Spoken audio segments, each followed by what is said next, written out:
તમને શંકા છે કે રાજુ કરપડા ફલાણે જશે, અરે જ્યાં જાય તે દિવસે લડી લેજો. તમામ પાર્ટી એને આવકારે છે. આમ આદમી પાર્ટીને શું વાંધો છે? યાત્રા એ માત્ર સોશિયલ મીડિયા અને ટીવીની હેડલાઇનો તો નહીં બનીને રહી જાય ને. કોઈ પણ પાર્ટીની સરકાર હશે, ખેડૂતોની વાત માનવા મજબૂર થશે. આગામી દિવસોમાં પ્રશ્નનું નિરાકરણ થશે. ડંકાની ચોટ પર કહું છું, કમસે કમ અમારા ખેડૂત સંગઠિત બને છે. એ ખેડૂતોને તોડવાના પ્રયત્ન ન કરશો.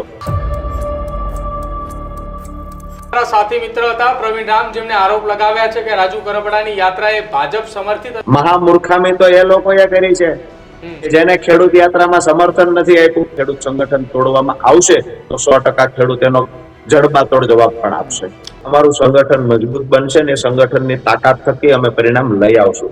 ખેડૂતોના પ્રશ્નનું નિરાકરણ ભારતીય જનતા પાર્ટી લાવશે તો ડંકાની ચોટ પર રાજુ કરપડા એની સાથે ઉભો હશે. આજે દુઃખની વાત એ છે કે હું ખેડૂતોને એક પ્લેટફોર્મ પર લાવીને સંગઠિત કરી રહ્યો છું. સૌથી વધારે વાંધો જે પાર્ટીમાં હું હતો એ પાર્ટીના નેતાઓને છે. એક પણ જગ્યાએ કેમ આમ આદમી પાર્ટીના નેતાએ કોઈ ખેડૂતોની આ સભાને સમર્થન ન આપ્યું? જ્યાં સુધી ખેડૂતોના જે પ્રશ્નનું નિરાકરણ સ્ટેપ બાય સ્ટેપ નહીં થાય ત્યાં સુધી ખેડૂતોની લડાઈ ચાલુ રહેશે.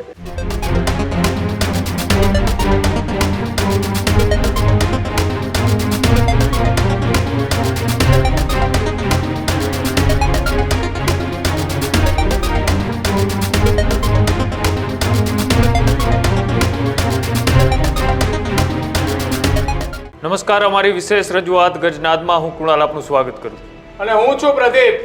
આજના ગર્જનાદમાં ચર્ચા કરવી છે કે રાજુ કરપડાની નીકળેલી એ યાત્રા આવનારા સમયમાં કોને કેટલું નુકસાન પહોંચાડશે.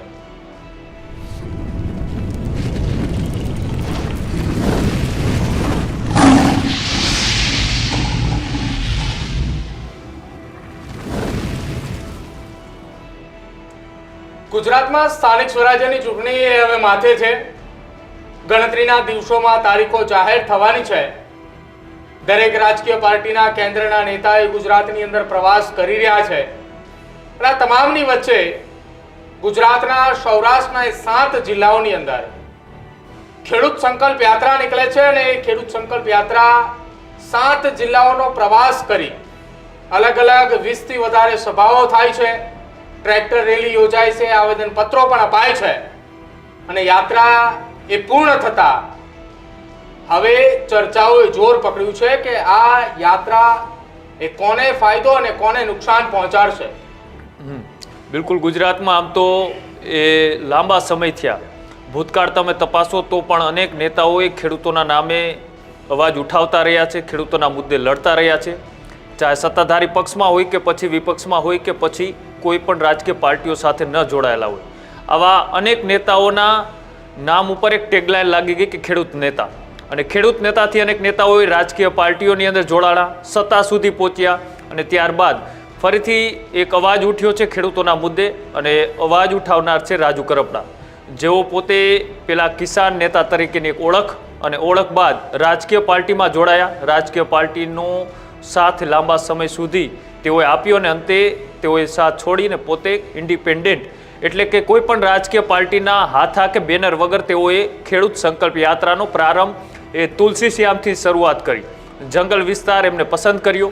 જંગલથી શરૂ કરેલી યાત્રા સુરેન્દ્રનગરના સુદામણા સુધી ચાલી અને ત્યારબાદ આ યાત્રા નીકળી ખરા. અલગ અલગ મુદ્દે એ ચર્ચાઓ પણ કરી, ખેડૂતો સાથે સંવાદ કર્યો અને હવે યાત્રા પૂર્ણ થઈ. આજે રાજુ કરપડા પાસેથી જે સમજવાનો પ્રયત્ન કરવો છે કે રાજુ કરપડાએ શરૂ કરેલી યાત્રાનો મતલબ શું. કોઈ રાજકીય પાર્ટીમાં જોડાવા પહેલાંનું પ્લેટફોર્મ તૈયાર કરવાનો હતો હેતુ કે પછી એ ખેડૂતોના અલગ અલગ પ્રશ્નો જે લાંબા સમય થયા કોઈ બીજી પાર્ટીમાં હતા ત્યારથી તેઓ લડત આપી રહ્યા હતા, એ જ પ્રશ્નો હવે ખુદ રાજુ કરપડા એ પોતાના એકલા હાથે ખેડૂતોને ન્યાય આપવા માટે નીકળ્યા છે. આવા અનેક સવાલો છે અને સાથે સાથે આક્ષેપ પ્રત્યે આક્ષેપ થતા રહે છે. તેની જ વચ્ચે આજે ચર્ચા કરી છે રાજુ કરપડા સાથે કે તેઓ આ યાત્રાને કઈ રીતના જોઈ રહ્યા છે. ખૂબ ખૂબ સ્વાગત છે રાજુભાઈ ન્યૂઝરૂમમાં. ખૂબ ખૂબ આભાર. રાજુભાઈ, યાત્રા નીકળી પણ ખરા, યાત્રા સમાપ્ત પણ થઈ.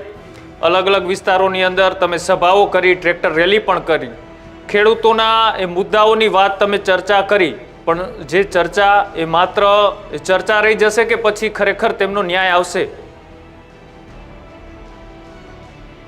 મહત્વની વાત એ છે કે ગઈકાલે સાંજે, આમ તો 18 તારીખથી અમે તુલસીશ્યામ જવા નીકળેલા સુરેન્દ્રનગર જિલ્લાના, બોટાદ જિલ્લાના ખેડૂતો રાત્રિ રોકાણ ત્યાં તુલસીશ્યામ કરીને સવારે જ્યારે તુલસીશ્યામથી પ્રસ્થાન થવાનું હતું ત્યારે હજારોની સંખ્યામાં જંગલની મધ્ય પણ ખેડૂતો ઉપસ્થિત રહ્યા. ત્યારબાદ તમામ જિલ્લાઓમાંથી અમરેલી, જુનાગઢ, જામનગર હોય, મોરબી હોય, સુરેન્દ્રનગર, રાજકોટ, ગીર સોમનાથથી શરૂ થયેલી યાત્રા સમાપન થયું સુરેન્દ્રનગરમાં.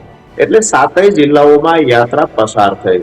ઘણા બધા હજારો ખેડૂતોને મળ્યા, ઘણા સામાજિક, રાજકીય, ધાર્મિક તમામ આગેવાનોને મળ્યા. અસંખ્ય મોટી સંખ્યામાં ખેડૂતો સભાઓમાં જોડાયા, રેલીઓમાં જોડાયા. ગુજરાતમાં એક નવો ઇતિહાસ લખવા માટે જાણે ખેડૂતોએ કમર કસી લીધી હોય એ રીતે બિન રાજકીય સંગઠનને મજબૂત બનાવવા માટે અમે જે સંકલ્પ કર્યો હતો કે અમે શરૂઆત કરીશું બિન રાજકીય રીતે મજબૂત ખેડૂત સંગઠન બનાવી આવનાર સમયમાં ખેડૂતોના પ્રશ્નનું નિરાકરણ લાવીશું. નિરાકરણ લાવવા માટે સૌથી પહેલી મહત્વની વાત એ છે કે સંગઠન ખૂબ જરૂરી છે. તો બિન રાજકીય ખેડૂતોનો વિશ્વાસ જીતી શકાય એવું સંગઠન બનાવી અને ત્યાર પછી મુદ્દાઓના નિરાકરણ માટે, પ્રશ્નના નિરાકરણ માટે આગળ વધીએ. પણ આ સંગઠન બનાવવાની જવાબદારી કોણ લેશે? પહેલો સંકલ્પ કોણ કરશે? હા, હું સંગઠન બનાવીશ. સ્વાભાવિક છે કે જ્યારે તમે સંગઠન બનાવવાની દિશામાં આગળ વધતા હોય તો રાજકીય પાર્ટીઓને ન ગમે, સત્તામાં રહેલી પાર્ટીને પણ ન ગમે. એવું બની શકે કે તમને ટાર્ગેટ કરી ખતમ કરવાના પ્રયત્ન થાય, ખેડૂતોની લોકપ્રિયતા તમારા માટે વધતી જતી હોય એને રોકવાના પ્રયત્ન થાય. તમામ રાજકીય પાર્ટીઓ તમામ પોતાની પાસે રહેલા સંસાધનોનો ઉપયોગ કરી ખેડૂત નેતા કોઈ બિન રાજકીય ઉભો થતો હોય એને ખતમ કરવાના પ્રયત્ન કરી શકે. આ ડર રાખ્યા વગર પણ ખેડૂતોનું સંગઠન મજબૂત હું બનાવવાની શરૂઆત કરીશ. મેં સંકલ્પ પહેલો કર્યો કે હું મજબૂત સંગઠન બનાવવા આગળ વધું અને તમામ ખેડૂતોને સંકલ્પ કરાવડાવીશ કે આપણે આપણું સંગઠન બનાવી આપણી લડાઈ જાતે લડીએ. આ સંકલ્પ સાથે અમે ખેડૂત સંકલ્પ યાત્રાની શરૂઆત કરેલી, જે 7 જિલ્લામાંથી પસાર થઈ. હજારોની સંખ્યામાં ખેડૂતો જોડાયા. રાજકીય આગેવાનોએ પણ સ્વાગત કર્યું, સન્માન કર્યું. અમે પહેલેથી જાહેરાત કરેલી કે રાજકીય પાર્ટીના નેતાઓ, કાર્યકર્તાઓ પોતાનો ખેસ ઘરે મૂકી અને ખેડૂત યાત્રાને સમર્થન આપવા આવે. જે નેતાઓ ખેડૂતોના મત ભવિષ્યમાં માંગવા ઈચ્છતા હોય, જે નેતાઓ ખેડૂતોની લડાઈને સમર્થન આપવા માંગતા હોય, જે નેતાઓ ખેડૂતોને પ્રેમ કરતા હોય, એ બિન રાજકીય રીતે પોતાની પાર્ટીનો ખેસ ઘરે મૂકીને ખેડૂતના દીકરા તરીકે આ અમારી યાત્રામાં ક્યાંક ને ક્યાંક સહયોગ કરે, યાત્રામાં જોડાય. તો લગભગ આવી રીતે રાજકીય પાર્ટીના કાર્યકર્તાઓ પણ જોડાયા, સામાજિક અને ધાર્મિક આગેવાનો પણ જોડાયા, સંતો મહંતોએ ખૂબ આશીર્વાદ આપ્યા. અને આ યાત્રા 18 તારીખથી જે શરૂઆત થઈ હતી, 24 તારીખે સુદામડામાં નોલીથી જે ટ્રેક્ટર રેલી થઈ એ પણ ખૂબ ઐતિહાસિક ટ્રેક્ટર રેલી યોજાઈ. ટ્રેક્ટર અને કાર બાઇકના કાફલા સાથે 1000થી વધારે વાહનોથી નોલીથી આ રેલીની શરૂઆત થઈ, સુદામડા પહોંચ્યા અને સુદામડા ખૂબ વિશાળ સંખ્યામાં ખેડૂતો ઉપસ્થિત રહ્યા અને સભાનું આયોજન થયું. આ આખી યાત્રા દરમિયાન એક વાત ચોક્કસથી મારો વિશ્વાસ પણ મજબૂત બન્યો છે. મને પણ એવું હતું કે બિન રાજકીય રીતે કાર્યક્રમો સફળ કરવા કેટલું શક્ય બનશે, પણ શરૂઆત તો કોઈએ કરવી પડશે. આ શરૂઆત મેં અને અમારી ટીમે મળીને કરી અને એમાં જબરજસ્ત સફળતા મળી છે. રાજકીય પાર્ટીના નેતાઓ ન કરી શકે એવડા કાર્યક્રમો બિન રાજકીય બેનર નીચે થયા છે. અને આવનાર દિવસોમાં જ્યારે સંગઠન મજબૂત તૈયાર થઈ જશે સૌરાષ્ટ્રના તમામ જિલ્લાઓમાં, ત્યારે જે પણ ખેડૂતોના અમારા મૂળભૂત પડતર પ્રશ્નો છે એ પ્રશ્નોને વાચા આપવાના પ્રયત્ન સાથે આગામી લડાઈ ચોક્કસથી લડશું. રાજુભાઈ, જે રીતના તમે વાત કરી આખી યાત્રાની, પણ એ યાત્રા એ માત્ર સોશિયલ મીડિયા અને ટીવીની હેડલાઇનો તો નહીં બનીને રહી જાય ને. ખેડૂતોના જે સવાલો છે, ખેડૂતોના લાંબા સમયથી જે પ્રશ્નો છે તેને લઈ સરકાર સાથે કોઈ ઠોસ વાતચીત થઈ છે? સરકારે કોઈ ખાતરી આપી છે કે આ મુદ્દાઓ સોલ્વ થશે? જો ખાતરી આપી હોત તો મેં સરકારના વખાણ કરવાના ચાલુ પણ કરી દીધા હોત. અચ્છા, તો યાત્રાનો મતલબ શું રહ્યો? યાત્રા કયા ઈરાદાથી નીકાળવામાં આવી હતી? પહેલી વાત એ છે કે ખેડૂતને સંગઠિત બનાવવા માટે આ યાત્રાની શરૂઆત થયેલી. અમારો ગોલ પણ એ છે કે ખેડૂતોનું મજબૂત સંગઠન બનાવીશું. ત્યાર પછી સરકારમાં જે પણ અમારા પ્રશ્ન છે એ પ્રશ્નની રજૂઆતો પણ કરીશું. પ્રશ્નના નિરાકરણ માટે યોગ્ય પ્લેટફોર્મ પર જેવી જરૂર હશે એવી રજૂઆતો થશે. વાત એ છે કે સંગઠન વગર કાંઈ પણ શક્ય નથી. તો પહેલું બનાવવું હતું સંગઠન, એ સંકલ્પ કરી અને અમે નીકળી પડેલા અને સંગઠન મજબૂત બનાવવા ખેડૂતોએ સહયોગ પણ આપ્યો છે. દિવસે દિવસે મજબૂત સંગઠન બની રહ્યું છે. રાજકીય પાર્ટીઓ માત્ર, હું પહેલા પણ કહું છું, વારંવાર આ વાત રિપીટ કરું કે રાજકીય પાર્ટીઓ વિપક્ષમાં હોય તો એને એવું થાય ખેડૂતોને જે અન્યાય થયો છે એ મુદ્દે સહાનુભૂતિનો લાભ લઈ અમે વોટ બેંક તરીકે ઉપયોગ કરીએ, એ એમના પ્રયત્ન કરે. સરકારમાં રહેલી પાર્ટી હોય છે તો એ પણ ક્યાંક ને ક્યાંક ખેડૂતોને પ્રભાવિત કરવાના પ્રયત્ન કરતા હોય. પરંતુ જ્યાં સુધી ખેડૂતોના જે પ્રશ્નનું નિરાકરણ સ્ટેપ બાય સ્ટેપ નહીં થાય ત્યાં સુધી ખેડૂતોની લડાઈ ચાલુ રહેશે. આગામી દિવસોમાં સરકાર ખેડૂતોના પ્રશ્નના નિરાકરણ લાવે એના માટે રજૂઆત સરકારમાં જ થાય અને સરકારમાં જ યોગ્ય પ્લેટફોર્મ પસંદ કરી અને રજૂઆતો કરશું. જો રજૂઆત સાંભળી પ્રશ્નનું નિરાકરણ થશે તો સરકારના વખાણ કરશું. નિરાકરણ નહીં થાય તો અમે ગાંધી ચિંધ્ય માર્ગે કેવી રીતે લડાઈ લડવી એ અમે શીખેલા છીએ. વિપક્ષ અમને સપોર્ટ કરે, ટેકો કરે અને લડાઈ લડશું. આવું ભવિષ્યમાં નથી કરવું. અમારા ખેડૂતોનો રાજકીય પાર્ટી ઉપયોગ કરી અને આંદોલનો વેગ પકડાવી અને ક્યાંક ને ક્યાંક ખેડૂતોને જેલમાં પુરાવવાના ષડયંત્ર અમારી પાછળ ન થાય એટલા માટે બિન રાજકીય પ્લેટફોર્મ પસંદ કર્યું છે. આગામી દિવસોમાં પ્રશ્નનું નિરાકરણ થશે. ડંકાની ચોટ પર કહું છું, ખેડૂતો સંગઠિત થશે. કોઈ પણ પાર્ટીની સરકાર હશે, ખેડૂતોની વાત માનવા મજબૂર થશે. રાજુભાઈ, એક સમયના તમારા સાથી મિત્ર હતા પ્રવીણ રામ, જેમને આરોપ લગાવ્યા છે કે રાજુ કરપડાની યાત્રા એ ભાજપ સમર્થિત અથવા તો ભાજપ પ્રેરિત હતી. કેટલાક પુરાવા પણ એમને જાહેર કર્યા છે, ફોટા પણ જાહેર કર્યા કે રાજુ કરપડાની સભાની અંદર દરેક જગ્યાએ ભારતીય જનતા પાર્ટીના નેતાઓ દેખાતા હતા. મહામૂર્ખામી તો એ લોકોએ કરી છે જેને ખેડૂત યાત્રામાં સમર્થન નથી આપ્યું. હું તો એ કહું છું, કોંગ્રેસના નેતાઓએ, કોંગ્રેસના કાર્યકર્તાઓએ પણ મારું સ્વાગત કર્યું છે, સન્માન કર્યું છે, સમર્થન આપ્યું છે. હું નામ આપી શકું. માળિયા હાટીમાં પણ કોંગ્રેસના નેતાઓએ સમર્થન આપીને સ્વાગત કર્યું. અહીંયા ધ્રોલમાં પણ કોંગ્રેસના નેતાઓએ સમર્થન આપીને સ્વાગત કર્યું. તુલસીશ્યામ કોંગ્રેસના નેતાઓએ સમર્થન આપીને સ્વાગત કર્યું છે. રાજકોટના જસદણમાં એનસીપી ના નેતાઓ સ્વાગત કરવા આવ્યા છે. જેડીયુ ના નેતાઓએ મને ફોન કરીને મને સન્માન, મારો ઉત્સાહ વધારવાની કોશિશ કરી. ગુજરાતમાં જેડીયુ ના ઘણા ગાંઠા નેતાઓ છે, તેમ છતાં એ લોકોએ સન્માન કરવાની કોશિશ કરી, સ્વાગત કર્યા છે. મારી વાત એ છે કે અમે તો એ કહીએ છીએ કે આ ખેડૂતોની લડાઈ છે. જે પાર્ટીના લોકો ખેડૂતોને પ્રેમ કરતા હોય એ આ લડાઈમાં જોડાય. ખરેખર સત્તા પક્ષને વાંધો હોવો જોઈએ, ખેડૂત સંગઠિત થાય એનો વાંધો સરકારને હોવો જોઈએ. આજે દુઃખની વાત એ છે કે હું ખેડૂતોને એક પ્લેટફોર્મ પર લાવીને સંગઠિત કરી રહ્યો છું. સૌથી વધારે વાંધો જે પાર્ટીમાં હું હતો એ પાર્ટીના નેતાઓને છે. આખી યાત્રા દરમિયાન એક પણ જગ્યાએ કેમ આમ આદમી પાર્ટીના નેતાએ કોઈ ખેડૂતોની આ સભાને સમર્થન ન આપ્યું? કેમ સમર્થનમાં બે લાઈન ન બોલી શક્યા? કેમ કોઈ એક પણ ખેડૂત આગેવાનને અથવા ખેડૂતને હાર પહેરાવીને એનો ઉત્સાહ વધારવાની કોશિશ કરી? અમે કોઈ પણ પાર્ટી, હું તો ઉલટાનો આભાર માનું છું જે રાજકીય પાર્ટીઓ ખેડૂતોની લડાઈને બિન રાજકીય સમજી પોતાની પાર્ટીનો ખેસ ઘરે મૂકી અને આ ખેડૂતની લડાઈને સમર્થન આપવા આવ્યા છે. અમે સ્પષ્ટતા કરેલી હતી કે કોઈ રાજકીય પાર્ટીના નેતાને માયક આપવામાં નહીં આવે. જો તમે સમર્થન આપવા ઈચ્છતા હોય તો આવીને અમને હાર પહેરાવી શકો છો અથવા અમારી સભામાં પ્રેક્ષક બનીને, ખેડૂત બનીને બેસી શકો છો. ભાજપના નેતાઓ, કાર્યકર્તાઓ ખેડૂત બનીને આવી શકે, કોંગ્રેસના કાર્યકર્તા આવી શકે, એનસીપી ના કાર્યકર્તા આવી શકે, બસપાના કાર્યકર્તા આવી શકે. આમ આદમી પાર્ટીનો નેતા, આમ આદમી પાર્ટીના કાર્યકર્તા કેમ ખેડૂતની સભામાં ન આવી શકે? કેમ બિન રાજકીય રીતે ખેડૂતનું આંદોલન, આ ખેડૂત સંગઠિત બનાવવાનો સંકલ્પ કરીને જયારે અમે નીકળ્યા હતા, તમામ પાર્ટી એને આવકારે છે.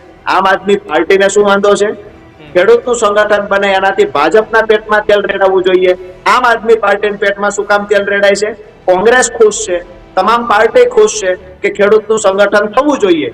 માત્ર એક જ પાર્ટી છે જેને યાત્રાની શરૂઆતની જાહેરાત મેં કરી ત્યારથી લઈ અને રાજુ કરપડા આંખમાં કણો ખૂંચે એની માફક ખૂંચવા લાગ્યો છે. હું હાથ જોડીને વિનંતી કરું છું, આ લડાઈ અમારા ખેડૂતની છે. હું જે પાર્ટીમાં હતો એમને હાથ જોડીને કહું છું કે અમારા ખેડૂતોની લડાઈને મજબૂત બનાવવામાં તમે મદદ ન કરો તો કાંઈ નહીં, કમસે કમ અમારા ખેડૂત સંગઠિત બને છે એ ખેડૂતોને તોડવાના પ્રયત્ન ન કરશો. અમારા ખેડૂતનું સંગઠન તોડવાના પ્રયત્ન ક્યારેય ન કરશો. ભવિષ્યની અંદર જ્યારે પણ અમે ખેડૂતો સાથે મળીને કોઈ લડાઈ લડીએ તો એને એક પાર્ટીની લડાઈ ગણાવી અને લડાઈને તોડવાના પ્રયત્ન ન કરશો. અમારી લડાઈ, હું જે દિવસે કોઈ પાર્ટીમાં હશું એ દિવસે આમ આદમી પાર્ટી હોય કે અન્ય કોઈ પાર્ટી હશે એને કહીએ છીએ તે દિવસે સામે લડી લઈશું. પરંતુ અત્યારે જ્યારે તમને શંકા છે કે રાજુ કરપડા ફલાણે જશે, અરે જ્યાં જાય તે દિવસે લડી લેજો, આક્ષેપ કરી લેજો, ટીકા ટિપ્પણી કરી લેજો, પણ અત્યારે ખેડૂતોના મુદ્દે લડે છે ત્યારે થોડીક તો શરમ રાખો. દુઃખની વાત એ છે તમામ પ્રકારની શરમ નેવે મૂકી અને અમારા ખેડૂતોનું વર્ષો પછી જે ગુજરાતમાં સંગઠન થવા જઈ રહ્યું છે એ સંગઠનને તોડવાના અમુક લોકો પ્રયત્ન કરે છે. અમુક લોકો જેને પણ આમ આદમી પાર્ટીમાં ખરેખર રાજુ કરપડા થકી નાના મોટા ફાયદાઓ થયા છે એ પણ આજે રાજુ કરપડાને પાર્ટીના કહેવાથી બદનામ કરવાની કોશિશ કરે છે. તમામને વિનંતી કરીએ છીએ આવનાર બીજા કાર્યક્રમો હોય, આ કાર્યક્રમમાં આમ આદમી પાર્ટી નેતા નથી જોડાઈ શક્યા, ફરીવાર જ્યારે ખેડૂતોના કાર્યક્રમો હોય કમસે કમ ખેડૂતોની શરમ રાખી અને ખેડૂતો માટે લાગણી છે એવું બતાવવા માટે પણ કમસે કમ થોડો સમય બી હાજરી આપજો. ખેડૂત સંગઠન તોડવાના પ્રયત્ન ન કરશો. ઉપરવાળો પણ જુએ છે અને પરિણામ ભોગવવું પડશે. ખેડૂત પણ ખૂબ હોશિયાર થઈ ગયો છે કે ખરેખર આપણા માટે કોણ લડે છે અને આપણે કોની સાથે ઊભું રહેવાનું છે. આવનાર સમય જ્યારે ચૂંટણીઓ આવશે ત્યારે પણ જો આવો જ વ્યવહાર આમ આદમી પાર્ટી તરફથી અથવા તો કોઈ બીજી પાર્ટી તરફથી આવા જ વ્યવહાર કરવામાં આવે, ખેડૂત સંગઠન તોડવામાં આવશે તો 100% ખેડૂત એનો જડબાતોડ જવાબ પણ આપશે. રાજુભાઈ, અંતે તો કોઈ પણ કિસાન નેતા હોય કે પછી આંદોલનથી નીકળેલો કોઈ ચહેરો હોય, અંતે કોઈ પણ રાજકીય પાર્ટીઓમાં જોડાતો હોય છે. અનેક ભૂતકાળમાં એવા નેતાઓએ આંદોલન કર્યા અને ખેડૂતોના નામે અવાજ ઉઠાવીને નેતા બન્યા. રાજુ કરપડાનું આ જ તેવર, આ જ અંદાજ ખેડૂતોના મુદ્દાને લઈ ક્યાં સુધી સ્ટેન્ડ ક્લિયર છે કે ખેડૂતોના મુદ્દે જ લડતો રહીશ, કોઈ રાજકીય પાર્ટીમાં નહીં જોડાવ? કોઈ ચોક્કસ સમય મર્યાદા અથવા તો કોઈ ચોક્કસ એવા મુદ્દા ખરા? ભૂતકાળના ખેડૂત નેતાઓ જે પણ થયા હશે હું એને ખૂબ આદરપૂર્વક ખેડૂત માટે જે બી લડ્યા હશે એમના માટે મને ખૂબ માન છે, ગર્વ છે. પણ મહત્વની વાત એ કરું કે લોકો ખેડૂત નેતા બન્યા પછી રાજકીય નેતા બનતા હોય છે. રાજુ કરપડા ખેડૂત નેતા બન્યો, ત્યાર પછી રાજકીય નેતા બન્યો, અહીંયા પ્લેટફોર્મ યોગ્ય ન લાગ્યું એટલે રાજકીય પાર્ટીમાં પરફેક્ટ જગ્યા પર હતા, પ્રદેશના નેતા હતા, મારે ટિકિટ માટે લાઈનમાં ઉભું રહેવું પડે એવું ન હતું, ધારાસભ્ય બનવું એકદમ સહેલું હતું, તેમ છતાં એ પ્લેટફોર્મને લાત મારી અને રાજુ કરપડા રાજકીય નેતામાંથી ફરી વખત ખેડૂતોની વચ્ચે જઈ અને ખેડૂત સંગઠન બનાવી નવી એક સંઘર્ષની શરૂઆત કરી રહ્યો છે. એટલે ખેડૂતના નામે રાજકીય રોટલા જેને પણ ભૂતકાળમાં શેકા હશે કે આવનાર સમયમાં જે લોકો ખેડૂતના નામે માત્ર વોટ મેળવવા ઉપયોગ કરતા હશે, મારું તો સ્પષ્ટ માનવું છે કે ખેડૂતો માટે ભૂતકાળમાં લડ્યો છું, ત્યારે કોઈ પાર્ટીમાં નહોતો ત્યારે લડ્યો છું, પાર્ટીમાં ગયો તો પણ ખેડૂત માટે લડ્યો અને પ્લેટફોર્મ યોગ્ય ન લાગ્યું અને પાર્ટી છોડી દીધી. આજ ફરી વખત ખેડૂતો માટે લડતો આવતો અને આજે પણ લડું છું. હું ક્યાં જોડાઈશ તો એ આવનાર સમય બતાવશે. અત્યારે મારું સ્પષ્ટ માનવું છે કે હું કોઈ પાર્ટીમાં જોડાવાનો નથી. બીજી વાત કે ઘણા લોકો ભવિષ્યવાણી કરે છે તો એમને પણ કહીએ છીએ કે ગુજરાતમાં ખેડૂતોની લડાઈ મજબૂત બનાવવી આ મારું કામ છે. ખેડૂતોના પ્રશ્નનું નિરાકરણ ભારતીય જનતા પાર્ટી લાવશે તો ડંકાની ચોટ પર રાજુ કરપડા એની સાથે ઊભો હશે. ભારતીય જનતા પાર્ટી પ્રશ્નનું નિરાકરણ નહીં લાવે અને વિપક્ષમાં રહેલી કોઈ પણ પાર્ટી મજબૂતાઈથી પ્રામાણિકતાથી ખેડૂતોના મુદ્દે અમારી લડાઈને સમર્થન આપશે તો અમે એની સાથે મળીને સરકાર સામે લડીશું. એક વાતની સ્પષ્ટતા એ કરી દઈએ કે આજે અમે સરકારની સામે ફલાણા આક્ષેપ કર્યા વગર કે ભાઈ લડતા નથી, આમ નથી કરતા, આંદોલન નથી કરતા, કાર્યક્રમ નથી કરતા. અમારું કામ પહેલું એ છે કે અમારું સંગઠન મજબૂત બનાવીએ. જ્યારે સંગઠન બનશે ત્યાર પછી તો લડાઈની શરૂઆત થશે. આજે પરિસ્થિતિ એ છે કે ગુજરાતમાં તમામ જગ્યાએ સંગઠન ઊભું કરવું અને લડાઈ જે ભૂતકાળમાં અમે લડતા એ જ અંદાજથી લડતા રહીશું. વિષય એ છે કે કોઈ રાજકીય પાર્ટીને એવું પેટમાં ન દુખવું જોઈએ કે રાજુ કરપડા સંગઠન શા માટે બનાવે છે, રાજુ કરપડા ખેડૂતો માટે કેમ લડે છે, રાજુ કરપડાને ખેડૂતો કેમ પ્રેમ કરે છે. આની જે પીડા થાય છે એ લોકોને સંદેશ આપીએ છીએ થોડી ધીરજ રાખો, આવનાર સમયમાં ખેડૂતો દૂધનું દૂધ પાણીનું પાણી કરી દેશે. અચ્છા, આ 30 વર્ષથી આ ભાજપની સરકારે ગુજરાતમાં છે, તમે લાંબા સમયથી આ ખેડૂતોના મુદ્દે લડી રહ્યા છો, પણ એક જ સરકારની સામે તમારે કદાચ લડવાનું આવતું હશે. કેવા પ્રકારનો સામનો એ ખેડૂતોના મુદ્દાને લઈ કરવો પડી રહ્યો છે, ને કેવા મુદ્દાઓ છે કે લાંબા સમયથી આ પડતર છે આ સરકારમાં હલ નથી થયા? આ 7 જિલ્લાની યાત્રા કાઢી, એમાં કોઈ નવા પ્રશ્નો આવ્યા કે પછી વર્ષો જૂના એના એ જ પ્રશ્નો હતા? દરેક વિસ્તારમાં સ્થાનિક પ્રશ્નો અલગ અલગ છે. મુખ્ય પ્રશ્ન એ છે કે ગુજરાતના ખેડૂતોનું દેવું દિવસે દિવસે વધતું જાય છે. આ આખા ગુજરાતનો કોમન પ્રશ્ન છે. બીજું છે પાકના પૂરતા ભાવ મળતા નથી, ટેકાના ભાવે ખરીદી થાય છે, મર્યાદિત પાકની થાય છે. આ ગુજરાતના તમામ પાકોમાં, તમામ જણસમાં ખેડૂતોને પૂરા ગુજરાતમાં ઉભો થઈ રહેલો પ્રશ્ન છે. ત્રીજી જે વાત છે કે ઘણા બધા વિસ્તાર એવા છે કમાન્ડ એરિયામાં સમાવેશ થઈ ગયો છે, પણ આજ દિવસ સુધી સિંચાઈનું પાણી પહોંચ્યું નથી. તો આ વિસ્તાર વાઇઝ જે પ્રશ્ન છે એમાં ખાસ કરી અને અત્યારે જે નવા સળગતા પ્રશ્ન છે, હાઈ ટેન્શન લાઈનનો પ્રશ્ન છે, તો એ જ્યારે હું જામનગરમાંથી પસાર થતો, મોરબીમાંથી પસાર થતો, એ વખતે ખેડૂતોના એ પ્રશ્ન હતા. હાલ પૂરતું ખેડૂત આગેવાનોએ, ખેડૂતોએ સાથે મળીને કામ રોકાવેલું છે 1 મહિના માટે. એક વાતની સ્પષ્ટતા કરું, મહિના પછી કામ ચાલુ થશે એટલે રાજુ કરપડા એ ખેડૂતોની લડાઈમાં સામેલ થશે. વીજ કંપનીઓની સામે પૂરતા વળતર ખેડૂતોને મળે એ માટેની લડાઈમાં હું પણ એક ખેડૂત આગેવાન, ખેડૂતના દીકરા તરીકે સહભાગી બનીશ. વાત રહી જુનાગઢની, વિસાવદર આસપાસની, તો ત્યાં જંગલ વિભાગનો જે ખરેખર પ્રશ્ન છે જેનાથી ખેડૂતો પીડાય છે. ખેડૂતોને કનેક્શન લેવું છે, ફોરેસ્ટની જમીન આવે છે તો એમાં પોલ ઉભા કરવા દેતા નથી, ખેડૂતોને વીજળી વગર રહેવું પડે છે. જંગલી પ્રાણીઓનો જે ત્રાસ છે એમાં ખાસ કરીને અમુક માણસમાર જે દીપડાઓ છે જે માણસો ઉપર હુમલા કરે છે, તો એ દીપડાથી રક્ષણ મેળવવા માટે પણ ખરેખર જંગલ વિભાગ દ્વારા જે જહેમત ઉઠાવવી જોઈએ, જે ખેડૂતોને ડર ઓછો થવો જોઈએ, એની બદલે દિવસે દિવસે ખેડૂતોમાં ડર વધતો જાય છે કે દીપડો હુમલો કરશે માણસ ઉપર તો ઠીક છે, પણ માણસ જો બચાવમાં સામે દીપડા પર કાંઈ પણ કાર્યવાહી કરશે અથવા બચાવમાં પોતે કાંઈ હુમલો કરશે તો એને બીક લાગે છે કે અમારી પર સજા થશે, અમને જેલમાં પૂરી દેવામાં આવશે. ઘણા બધા તે પ્રશ્ન છે. સાવરકુંડલા આસપાસમાં, અમરેલી આસપાસમાં એ પણ પ્રશ્નો છે જે નદીઓની અંદર અતિ પાણી આવવાથી જે આજુબાજુના 30-30 કિલોમીટર સુધીના ખેતરોમાં ધોવાણ થાય છે. આ ધોવાણ ભરવા માટે આ જમીનમાં ખાડાઓ પડે છે. ખાડાઓ ભરવા માટે જે ખરેખર તળાવો, ચેકડેમની અંદરથી માટી લઈ અને ખેડૂતને છૂટછાટ આપવામાં આવવી જોઈએ કે તમામ જગ્યાએથી માટી લઈ પોતાના ખેતરમાં ભરી શકે. આવા જે સ્થાનિક પ્રશ્નો છે એ તો આવનાર દિવસોમાં દરેક જગ્યાએ રજૂઆતો થશે. અત્યારે જ્યારે માવઠાનો માર પડ્યો છે ખેડૂતોને, તો અમે યાત્રાને વચ્ચેથી રોકીને પણ અમરેલી કલેક્ટર પાસે કલેક્ટર મારફતે મુખ્યમંત્રીને રજૂઆતો કરી છે. આવનાર દિવસોમાં પણ જ્યારે આવા પ્રશ્નો આવશે એના મુદ્દે લડાશે. સુરેન્દ્રનગર જિલ્લામાં યાત્રાનું સમાપન કર્યું, જે તાલુકાની અંદર સાયલા તાલુકામાં, તો એમાં પણ અમે સરકારમાં રજૂઆત કરી છે કે સિંચાઈના પાણીની વ્યવસ્થા સાયલા, ચોટીલા, થાનમૂળીના જે ગામડાઓ બાકી છે એમાં તાત્કાલિક અસરથી સિંચાઈના પાણીની વ્યવસ્થા કરવામાં આવે. આગામી દિવસોમાં જોઈએ છીએ કેટલું ઝડપથી કામ થાય છે. જે કામમાં વિલંબ થશે તો એને ઝડપથી કામ કરાવવા માટે મહેનત કરશું.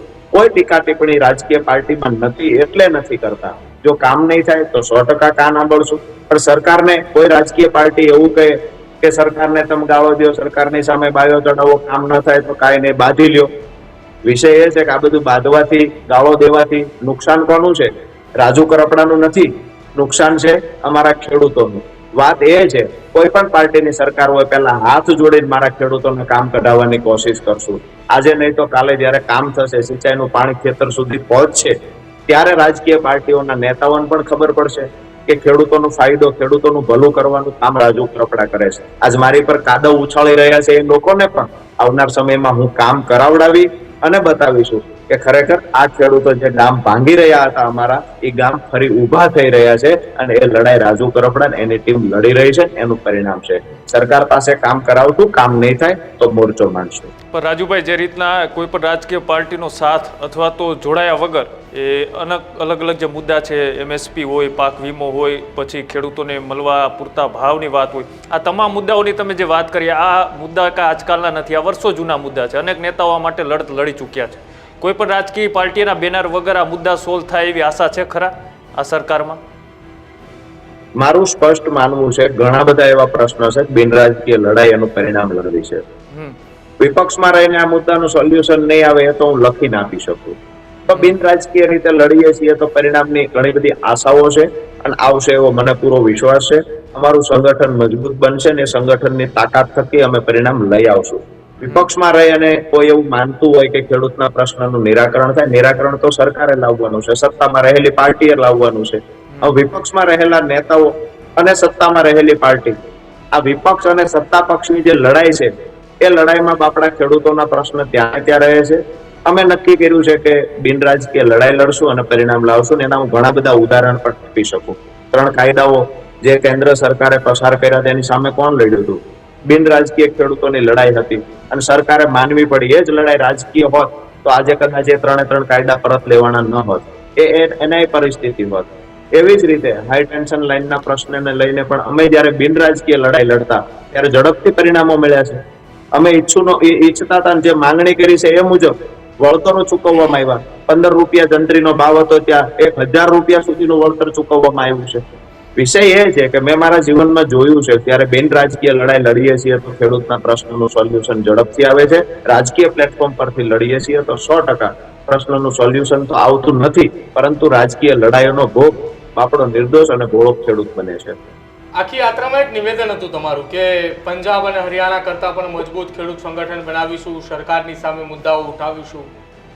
પંજાબ અને હરિયાણા કરતા પણ વધારે મજબૂતાઈથી ગુજરાતનું સંગઠન ક્યારે અને કેટલા સમયની અંદર તૈયાર થશે? હજુ એક શરૂઆત અમે કરી છે અને શરૂઆતના દ્રશ્યો તમે જોયા છે. ગઈકાલની રેલીના દ્રશ્ય જોવો એટલે કદાચ તમને પંજાબની થોડી એવી ઝાંખી દેખાય.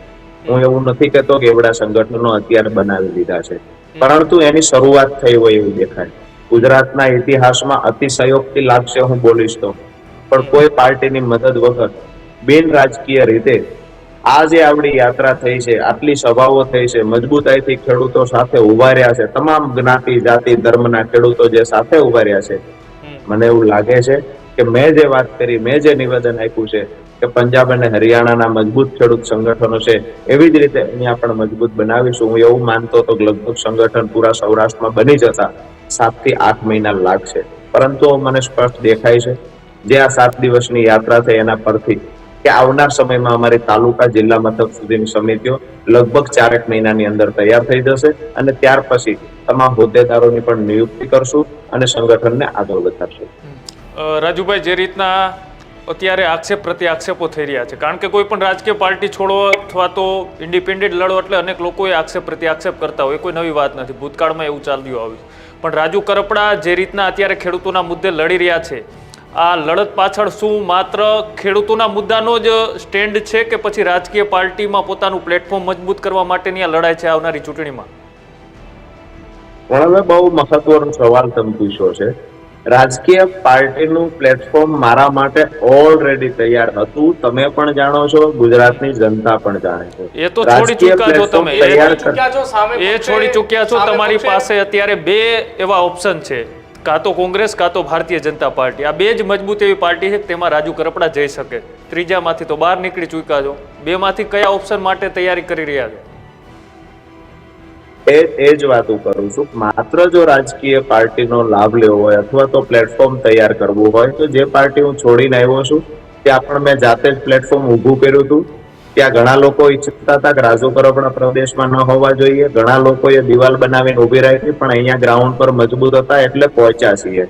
અહીંયાની જે વાત કરીએ કે રાજકીય પ્લેટફોર્મ તો આજે સ્વાભાવિક છે કે કોંગ્રેસ પણ ઈચ્છતી હોય, ભારતીય જનતા પાર્ટી પણ ઈચ્છતી હોય કે રાજુ કરપડા અમારી પાર્ટીમાં આવે, તો સ્વાભાવિક છે કે આમંત્રણ આપતા હોય, ઈચ્છતા હોય. મહત્વની વાત હું એ કરું છું કે રાજકીય પાર્ટીમાં જઈ શકાય, ત્યાં પ્લેટફોર્મ બનાવી શકાય એવડી તો ઓલરેડી અમારી તૈયારીથી થઈ ચૂકેલી છે.